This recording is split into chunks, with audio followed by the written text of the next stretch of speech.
सन चोर सिपाही जकरा पाई जवन पिटाई चोर सिपाही जकरा पाई जवन पिटाई चोर सिपाही जकरा पाई जवन पिटाई चोर सिपाही। अरे बोलो रे हई लड़का सन के तो खेल देख के हई बुढ़ापा में जवानी याद आ। हाँ मंटू बाबा ठीक कहता रह तू तो जवानी में आड़ धूल पोले होगा।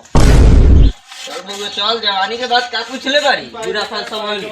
चोर सिपाही जकरा पाई जवन पिटाई चोर सिपाही जकरा पाई जवन सिपाही जकरा पाई जवन पिटाई चोर सिपाही जकरा पाई जवन पिटाई चोर सिपाही जकरा पाई जवन पिटाई चोर सिपाही जकरा पाई जवन पिटाई चोर साले बीच में ना देखो चोर सिपाही जकरा पाई जवन पिटाई चोर सिपाही जकरा पाई जवन पिटाई चोर सिपाही जकरा पाई जवन पिटाई चोर सिपाही जकरा पाई जवन पिटाई चोर सिपाही थोड़ी मार की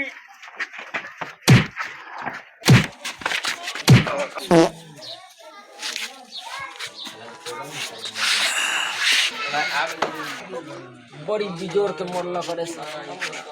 ओइसे पास देला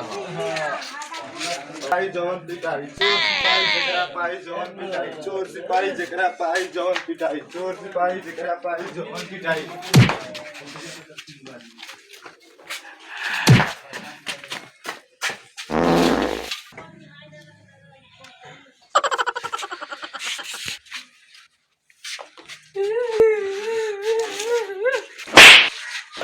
रे साल में तू पाट के नाक के बस पार गेली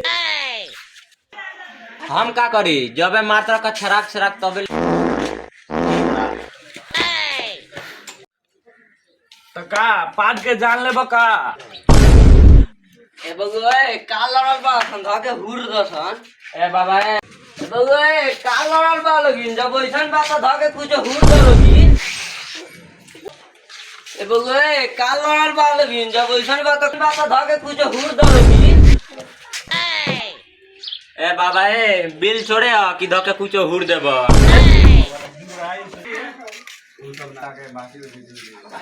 ए बगुए सुना से ना का खिलबा खेल के चला से मंगोरिया के नया बियाह होल बा देख का हो जा चल